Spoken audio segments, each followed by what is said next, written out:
Gideon Levy is an Israeli journalist and author. He joins me now live from Tel Aviv. Good to have you here with us on TRT World. I'm not sure if you have an answer to this question, but I will ask it anyway. What is on Netanyahu's mind?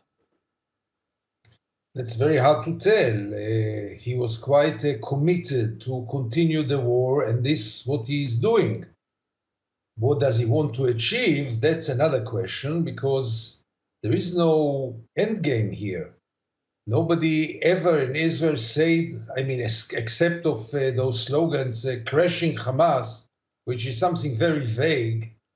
Except of this, and obviously releasing the hostages, which was stopped at once. And I'm very afraid that this goal will now have to wait, if at all, because there will be no exchange as long as Israel is bombing Gaza. So altogether, the most expected thing happened this morning. The war was renewed without knowing what is the end game, without knowing what do you want to achieve, and above all, without knowing what will be on the day after.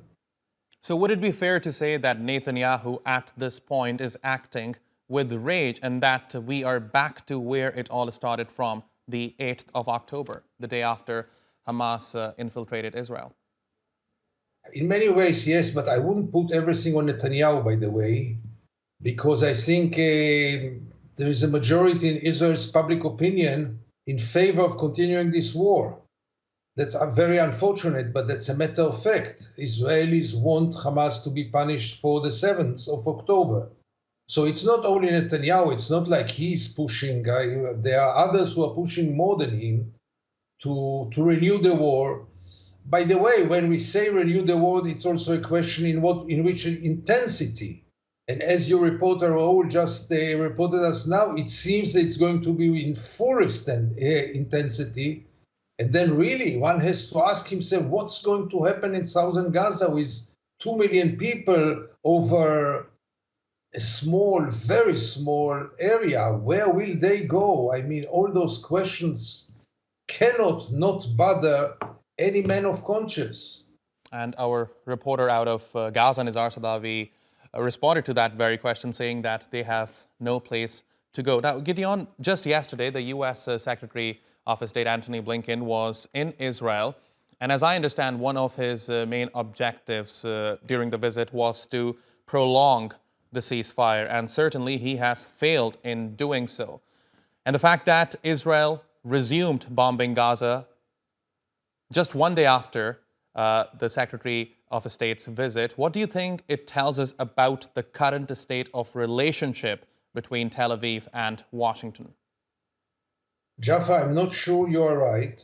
I don't know it for a fact, but my impression yesterday was that the United States gave Israel a green light to continue in certain conditions. They said don't kill too many citizens. They said it cannot last more than a few weeks.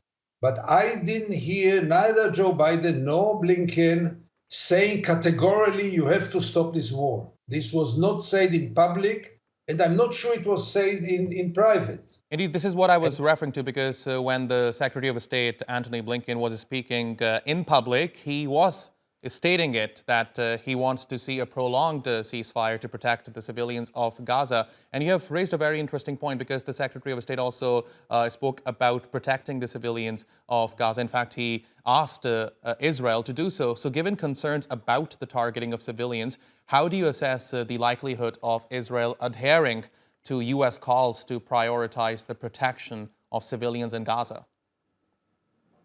Israel learned long time ago that if it's just an advice or a friendly suggestion, Israel can easily ignore it. And if there is no threat, and there is no threat to stop the aid, to put the aid in some conditions, then I think Israel will continue in the same intensity of war, with the same intensity of killing thousands and thousands and tens of thousands of civilians. And the United States will condemn it, but will do nothing about it. I want to be very clear about it. If the United States would have liked to see a different reality, it could have put much more pressure on Israel than they do. So let's not pretend as if the United States is putting pressure on Israel and Israel does it independently. No, the Americans are partners of this war.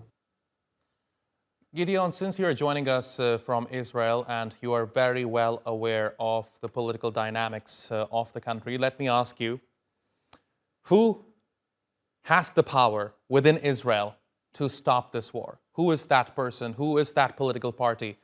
Who is it?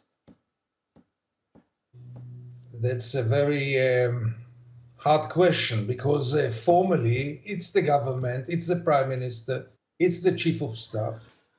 Public opinion has a lot of power in Israel, but that's a process. It's never from today to tomorrow.